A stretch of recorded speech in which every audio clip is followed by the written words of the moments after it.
I had started investing when I was 11. I just dithered away until when I was 7 and 8 and 9. So unfortunately, I didn't get started until I was 11. But I bought my first stock when I was 11, and then I experimented with a whole bunch of things, the timing of stocks and charting and doing all these crazy things. It was a lot of fun.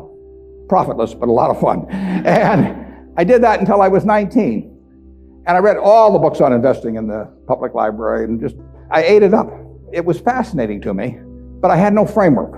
I was just searching for something. I was hoping that little things on a chart would tell me something about what a stock was going to do. It was kind of crazy, but everybody else was doing it, so I figured I'd do it too. Sometimes you'd turn the chart upside down, it still wouldn't help. Then in 1949, I read The Intelligent Investor by Ben Graham. I'd never heard of him up till then. And there are really only 2 chapters in that book that are the key to it. But they set my philosophical framework for investing in 3 ways. They're so basic and so simple, it's hard to understand how they could be that important, but the 10 Commandments are simple. The first is that a stock is part of a business. I mean, you can't think of a stock as something different. You value a business, and then you divide by the shares outstanding. But what you have to think about is what kind of a business are you getting into, what are its economic characteristics, who are its competitors, what's its management like, all of these things that relate to a business instead of a little ticker symbol. I used to know when I was 11 or 12 the ticker symbols of every company virtually on the New York Stock Exchange. I could mark the boards at Harris Upham, but I didn't know anything. I mean, I knew that X was U.S. Steel and T was AT&T and so on, but I didn't know anything. I didn't know what was behind them. So I had to start looking at these little symbols or these little names in the paper as businesses and decide, how do you value a business? What counts? The second thing in the book is that Graham gives you a marvelous set point in terms of how the investor should react to stock market fluctuations. He talks about his mythical Mr. Market in chapter 8. And there's been no better thing written in terms of the investor's attitude toward stock prices. Most people react the wrong way to stock prices. I mean, they feel good when their stocks go up, they feel bad when they go down. They think the stock market is there to instruct them. And Mr. Market is this partner you have in investing. He's a remarkably obliging partner. This guy comes around every day and he tells you what he'll pay you for your interest in the business or what he'll sell you more at the same price. Nobody ever does that in private business. If you and I owned a gas station together, and I said, every day I want you to come in and offer me your half interest in the station, and I can either buy your half or sell you my half at the same price, and you have to come in every day and do it, you'd be at a terrible disadvantage. And you'd be at a particular disadvantage if you're Mr. Market in the market, because Mr. Market, our friend in the market who obligingly gives you those figures every day, different figures at the end of the day and the start of the day, but he's naming a price at which you'll either buy or sell. The beautiful thing about him is that this guy is an alcoholic manic depressive.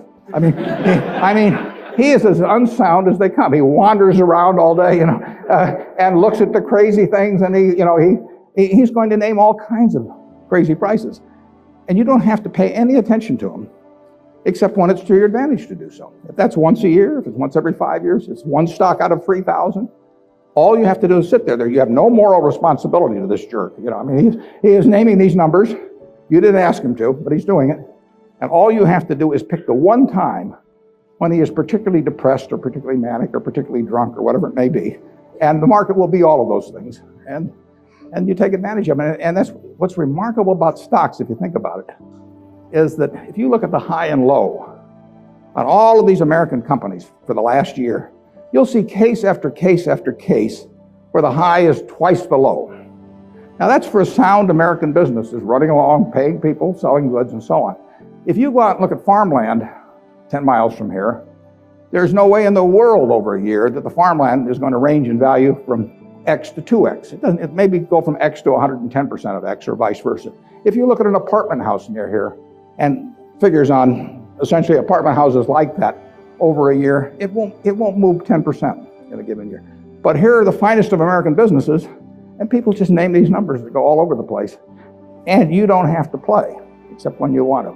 That's the important thing, and that's what Graham tells you.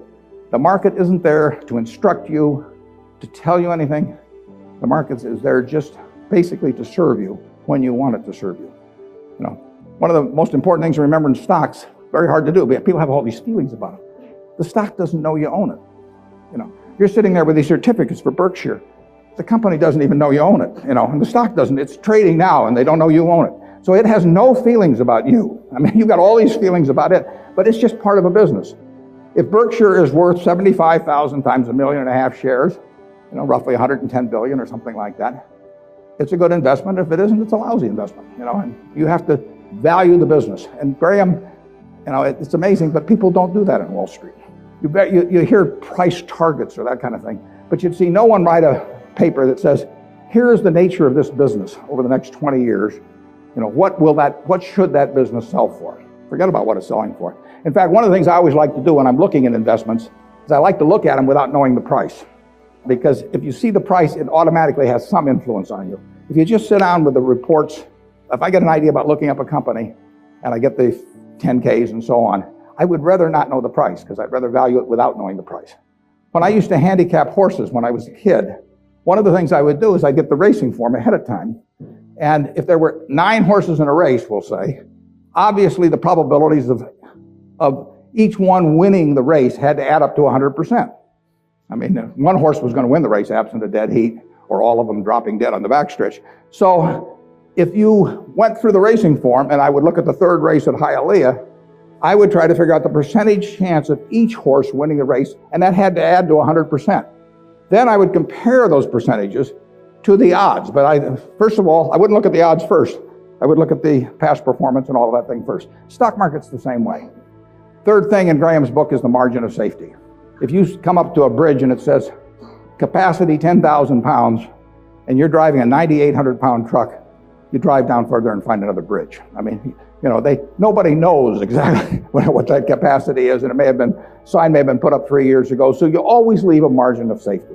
You don't try to cut things that close. You wait till something kind of shouts at you in the stock market. And with those 3 principles, you can build all kinds of structures on that. But that's the foundation. And if you've got that in mind, and that's in the Intelligent Investor, I've never found anything that remotely compares with it. All 3 of the ones you can't get rid of one leg of the 3-legged stool and still have a good investment philosophy. But I would say that the most important thing over a long period and working with big money is to understand the business. Let's just say for the moment that you were given $1 million or whatever sum was necessary, and you could look around Knoxville or look around all of Tennessee if you want and buy into any 3 businesses, between now and a week from now, private businesses, not trading or anything of the sort. And you got a week to do it or you have to give the money back.